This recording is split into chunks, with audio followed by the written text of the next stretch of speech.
And I think underneath a thin facade of NIL is pay for play.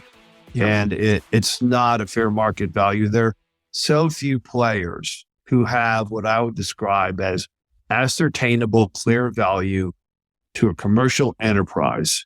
I think Caitlin Clark does. Mm-hmm. And there may be some football and basketball players and soccer players or Olympic athletes who do.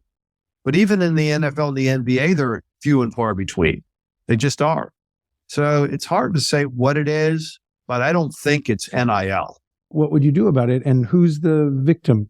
Who is harmed? That's a great question. I would say the institutions are not in control of the funds that are used for the administration of intercollegiate athletics. So that's the first thing. So let's get rid of any provision in the NCAA or conference regulations or any sense that institutions are in control. Number two, I do think that there are rules on the books, while they're not enforced, that inducements and pay for play are fundamentally at odds with other provisions in the NCAA rule. So I would say that there can be or should be some benefits.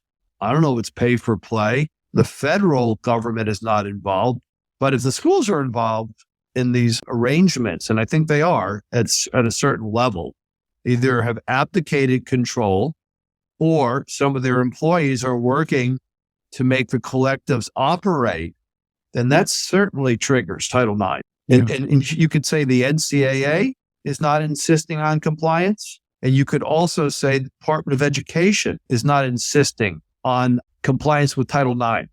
Because I will bet everything that I have that these dollars that are being distributed are not being distributed pursuant to Title IX. If it means to get better control of this, that we need to do other things to get benefits directly to students, whether they're male or female, compliant with Title IX, then we need to figure that out. And if there's a desire to provide additional benefits that apply to men and women, students that are enrolled, full-time students playing for a university, that's fine. Just figure out how to do it.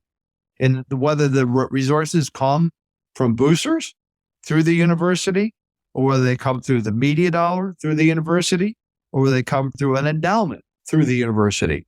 I do believe that when you go to a system where outside parties are identifying the players to recruit and maintain, it's really not intercollegiate athletics.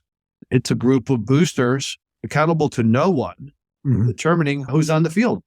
So I don't know what they'll do, but I do know that the way the thing is set up now, when you say, who is it harmed? I will tell you, I think the numbers are up, the fan participation is up, but I would say everybody who's trying to manage this enterprise, and I mean athletic directors, presidents, coaches, and many fans, not all fans, but many fans are shaking their head about it. Oh, yeah.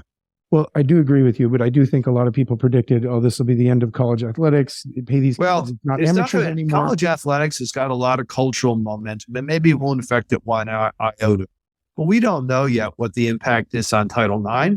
We don't know what it means when one conference has resources that are double another conference. We certainly haven't seen the final chapter. We may only be halfway through this book. Yeah. This is like 18-month experiment, and we're already declaring that there's no effect, no harm.